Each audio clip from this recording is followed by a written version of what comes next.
Welcome. If I told you that sovereign powers were about to put a toll booth on the street that leads from your house to the nearest interstate, allowing your richest neighbors to buy their way to the open road while you were sent to the slow lane, you would no doubt be outraged. Well, prepare to scream bloody murder, because something like that could be happening to the internet. Yes, the internet, your internet, our internet, the electronic public square that ostensibly allows everyone an equal chance to be heard. This democratic highway to cyberspace has thrived on the idea of net neutrality, that the internet should be available to all without preferential treatment, But net neutrality is now at risk, and from its supposed guardian, the Federal Communications Commission, the FCC chairman, Tom Wheeler, is circulating potential new rules that reportedly would allow internet service providers to charge higher fees for faster access. So the big companies like Verizon and Comcast could hustle more money from those who can afford to buy a place in the fast lane. Everyone else, nonprofit groups, startups, the smaller independent content creators, and everyday users move to the rear. The net neutral no more. A final decision on the new rules isn't expected until later this year. Meanwhile, you have the chance to be heard during an official comment period. We'll tell you more about that later in the broadcast. But first, let's listen to two people who monitor this world and strive to explain it to the rest of us. Susan Crawford is a visiting professor at Harvard Law School, a contributor to Bloomberg View, and author of this essential book, Captive Audience, the Telecom Industry and Monopoly Power in the New Gilded Age. David Carr covers the busy intersection of media with business, government, and culture, and he writes a popular weekly column, Media Equation, for the New York Times. Welcome to you both. So help us sort out why the average citizen out there should care about this issue. Right now, for most Americans, they have no choice for all the information, data, entertainment coming into their house other than their local cable monopoly. And here we have the situation where that monopoly potentially can pick and choose winners and losers, decide what you see, how interesting, how interactive it is, how quickly it reaches you, and charge whatever it wants. So they're subject to neither oversight nor competition. So the average American should care because it's a pocketbook issue. It's also an innovation issue. Who's going to get to decide what new things come into our houses? People have a close, intimate relationship with the web in a way they don't other technologies. It's where they see their loved ones. It's where they communicate with people. And they have very precious proprietary feelings about it. And I'm not sure if the FCC really knows what they're getting into. You've been in touch with Tom Wheeler. Can you tell me what you think is driving him at the moment? He doesn't want to spark a war with the industry. He believes that he won't be able to get anything else done if he leans towards calling these guys a utility. What I think he's missing is that he sparked a war with the entire American populace. We love internet access. We want it. It is very personal. And to give up on any constraint of these monopolists seems very odd to people. So they're waking up. They're noticing this issue. I mean, people don't get excited about this until their movies start stuttering, or they can't upload big files. Then they get plenty excited. People expect it to be like electricity. You expect to turn on the cold water and have it flow. You expect to plug something in and for it to light up, and you expect to turn on your internet and for it to work. So if customers are willing, as you are, to pay for a premium service, as we do with our mobile phone contracts or business class travel, then why not for the internet? This is much more like electricity. It should be available to all at a reasonable price, because that's the substrate, that's the input into absolutely every element of American life, social, economic, cultural. This is just the highway for every kind of transaction we want to engage in. Then if it's like electricity, why not treat it as a public utility, a common carriage, as we have telephones and electrical power for so long? Well, that's why my first question to Tom Wheeler would be, why are you giving up? We seem to have no oversight of this market at all. And yet, because of your short-term political expediency needs, you're saying you're not even going to try to have firm legal ground on which to constrain the appetites of these companies to control information. Short-term political expediency? What do you mean? The head of the Cable Association, Michael Powell, used to be the chairman of the FCC. He said it would be World War III if the FCC even leaned towards calling these guys a utility. That's what Mr. Wheeler is facing. And the risk is that then those actors march on Capitol Hill, gut his budget, and don't allow him to do the other things he wants to accomplish at the commission. What he's, I think, failing to understand is that this is it. This is the legacy moment for Tom Wheeler. This is when he decides that actually he's a regulator and he's going to take a firm hand when it comes to these enormously powerful companies. But is he a free agent? I mean, he was in the industry for several years before he came to the FCC. Michael Powell was at the FCC before he took the job that Tom Wheeler once had. I mean, can they be honest brokers? Well, he was a cable lobbyist, but he can now rise to the mantle of public leadership and say, this is the important moment, this is it. The thing is you can't suggest that what he's doing is unreasonable. But I worry that we're going to end up with these nodes of innovation, and that we're going to ghettoize what was supposed to be a national resource.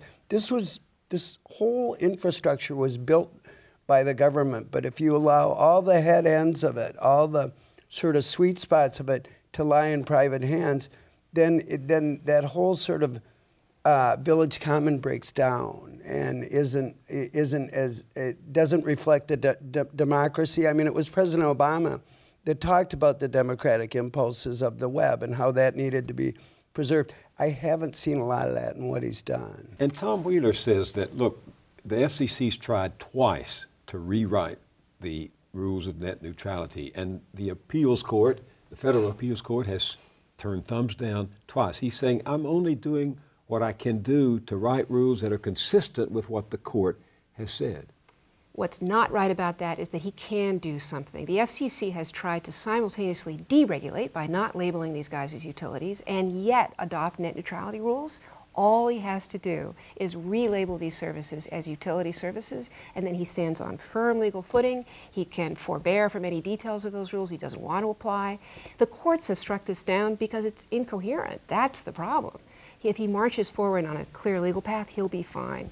But he wants to avoid World War III from the cable institutions. We frame this all together in commercial terms, but isn't there a threat to the non-commercial sector, to the scientific sites, to the historical sites, to the cultural sites, to the sites that deal in civic engagement? They're acting from a different motive than the profit motive. Aren't they at risk here?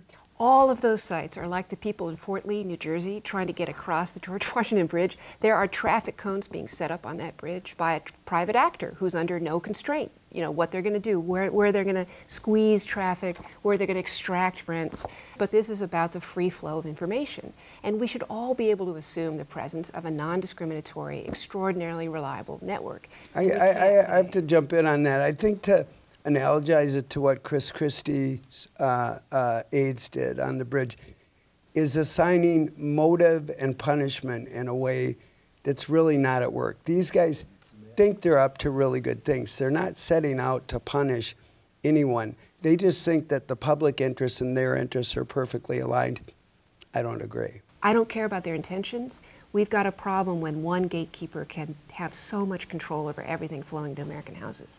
Well, take what some of those providers say. They argue that without the power to provide these preferential services to the leading content providers, they won't get the revenue to invent in the future you say is still yet out there that we have not yet foreseen. Over the last several years, Comcast has invested just 15% of its revenues in expanding its network. It's in harvesting mode. It's making 95% plus profits for its broadband product. It has no incentive to expand its network. So, yes, they'll make that argument, but the facts are directly to the contrary. You know, the cable industry has worked hard to see that homegrown civic initiatives toward broadband have been, you know, more or less outlawed in 19 states. I'd really like to see in this process some pushback on that. If you're going to make way for Comcast to own this big a footprint, at least give Americans, American cities, American institutions the opportunity to grow an alternative and and we should see a rollback in terms of preventing cities from building up their own fiber network. This industry, AT&T, Verizon, Comcast, and Time Warner Cable, made $1.4 trillion over the last 5 years. They have no interest in seeing competition emerge in these cities. And David's right, in 19 states, it's either difficult or impossible for cities to do this for themselves. And mayors know that they need these networks in order to attract businesses, keep social life coherent in their cities, and build up their the fabric of their civic life. And so there's a lot of interest across the country in using the assets that cities have. I used to be a Comcast customer. Now I'm a Verizon Fios customer. I have fiber optic cable at my house. I live in New Jersey. It costs money, but it's highly functional. It works when I want it to. It does what I want it to do. Why aren't they everywhere? I know it's a capital intensive business because you have to put stuff underground, overground. That last mile to the home, very expensive. But as Susan has pointed out, there's a lot of gold in that, trillions of dollars. So if you sink the money into investments, you can pull a lot of money out of that business. So why hasn't that happened? You keep returning to the subject of the merger between Comcast and Time Warner. What's the relationship of that merger to net neutrality?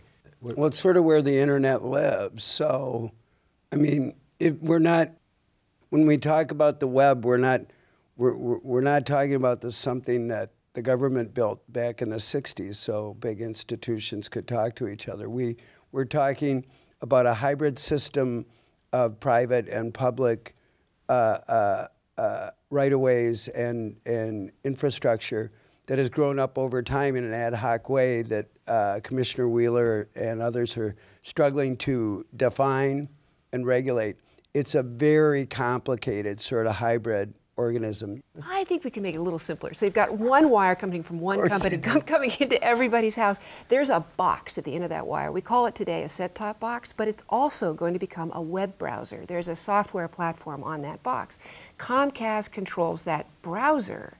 That browser that you're using to access everything can pick StreamPix, Comcast service, over Netflix, can pick Comcast telemedicine service over whatever you might want to sign up for, can pick Comcast educational software over what you might want to have. That's a very different picture from the permission-free internet that we've all grown up with. If you think of all the big business wins right now, whether it's Airbnb or Uber, what they're doing is they're taking available assets that are already out there, and they're helping you navigate them.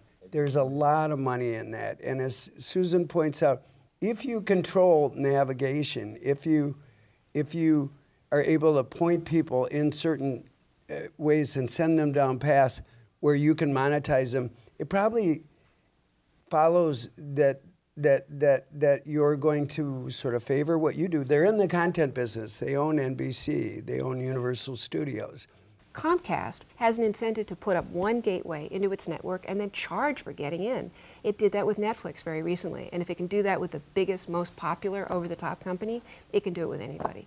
To me, to say to people, I'm in favor of net neutrality, but if you got enough dough, you can bolt in a special way, I would say, that sounds like two internets, a good internet and a bad internet. And I don't like the idea that somebody can control traffic. To control traffic is to control information and also to control kind of message. Message, the content? Yes. If my message comes to you slowly and her message comes to you quickly, she's going to win.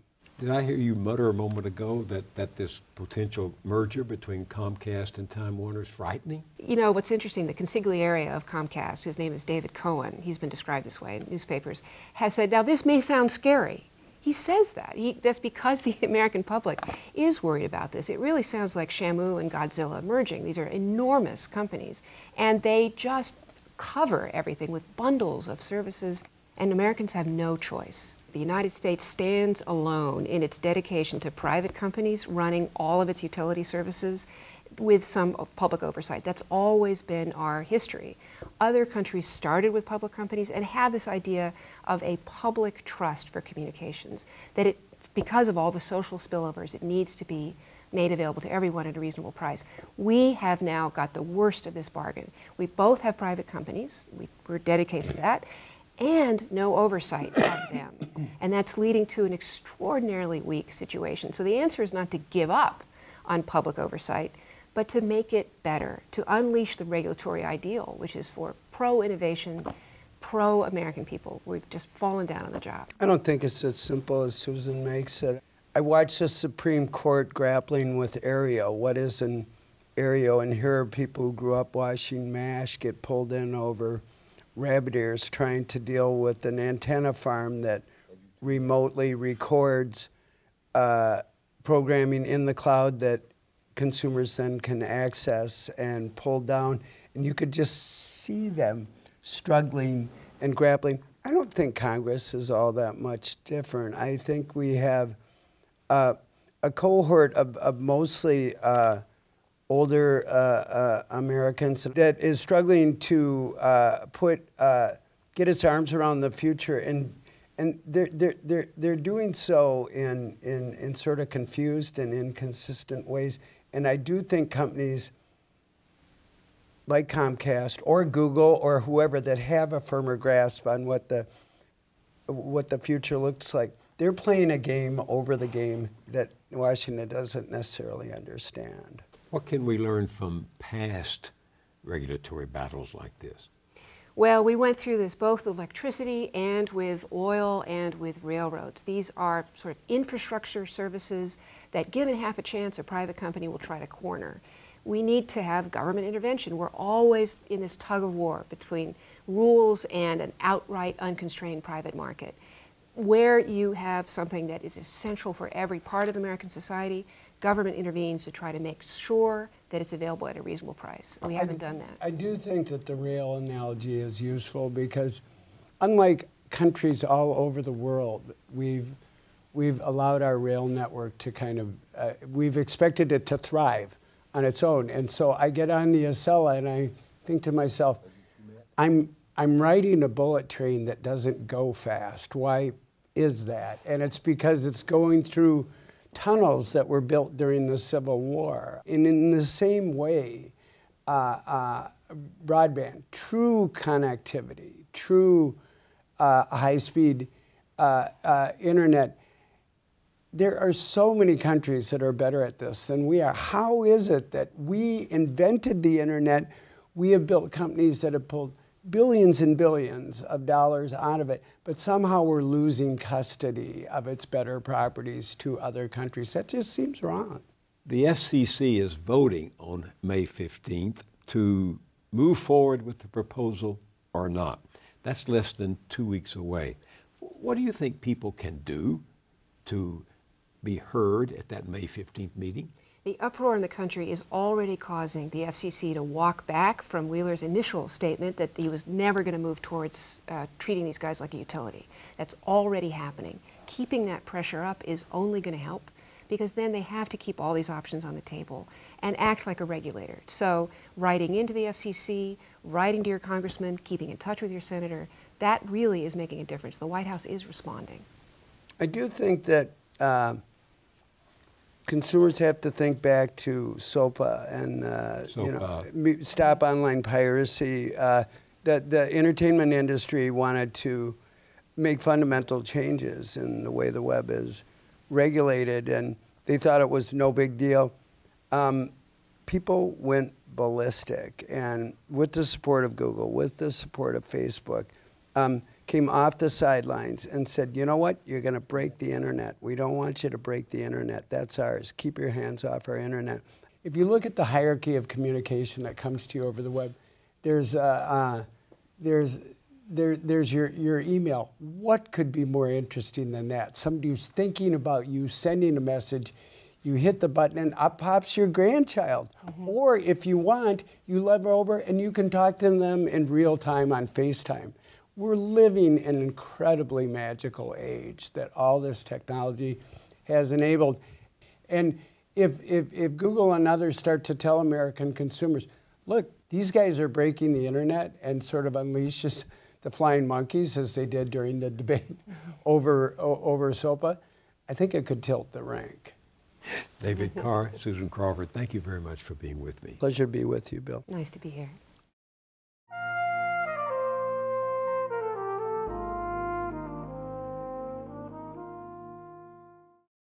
Barack Obama told us there would be no compromise on net neutrality. We heard him say it back in 2007 when he first was running for president. To seize this moment, we have to ensure free and full exchange of information. And that starts with an open internet. I will take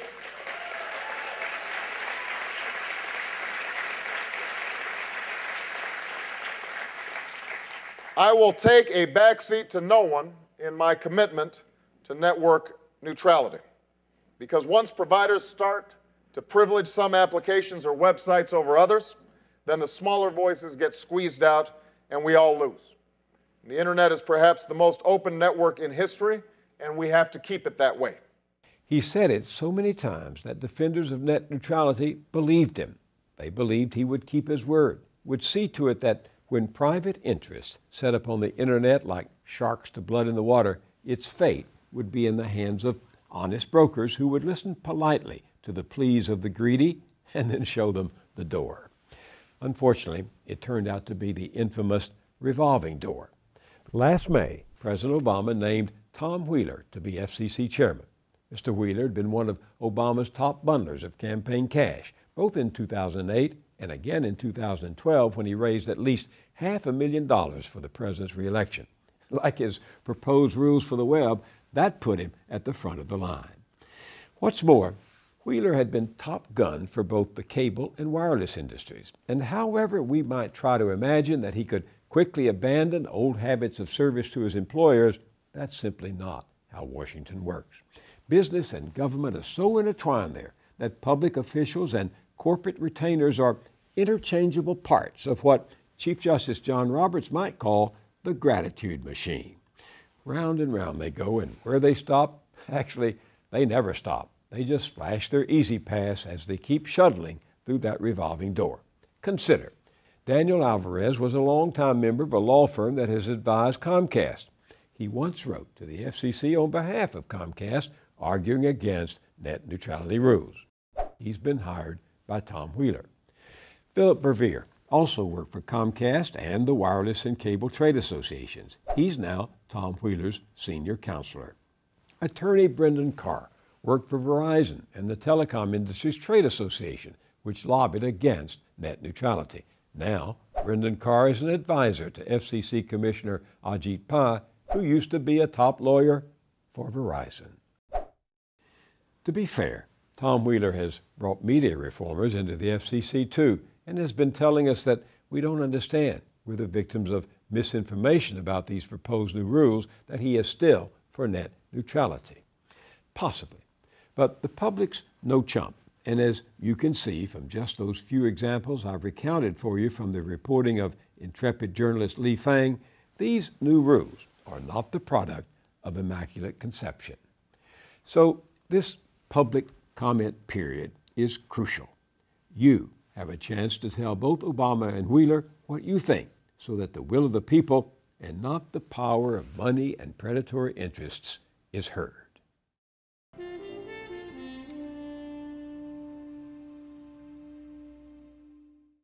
At our website, BillMoyers.com, we'll show you how to get in touch with the FCC, and we'll connect you to public interest organizations and media reform groups that can help you get your voices heard. That's at BillMoyers.com. I'll see you there, and I'll see you here next time.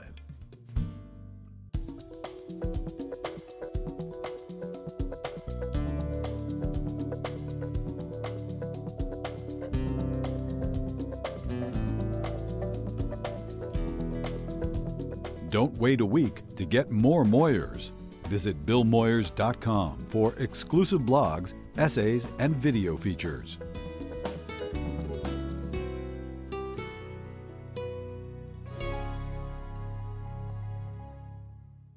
Funding is provided by and Gumowitz, encouraging the renewal of democracy.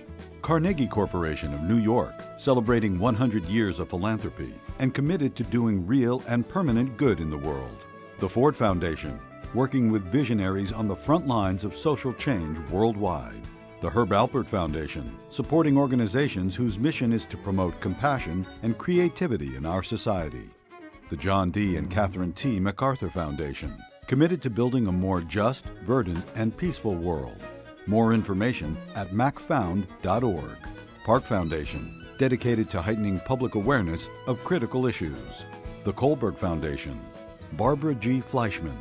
And by our sole corporate sponsor, Mutual of America, designing customized individual and group retirement products. That's why we're your retirement company.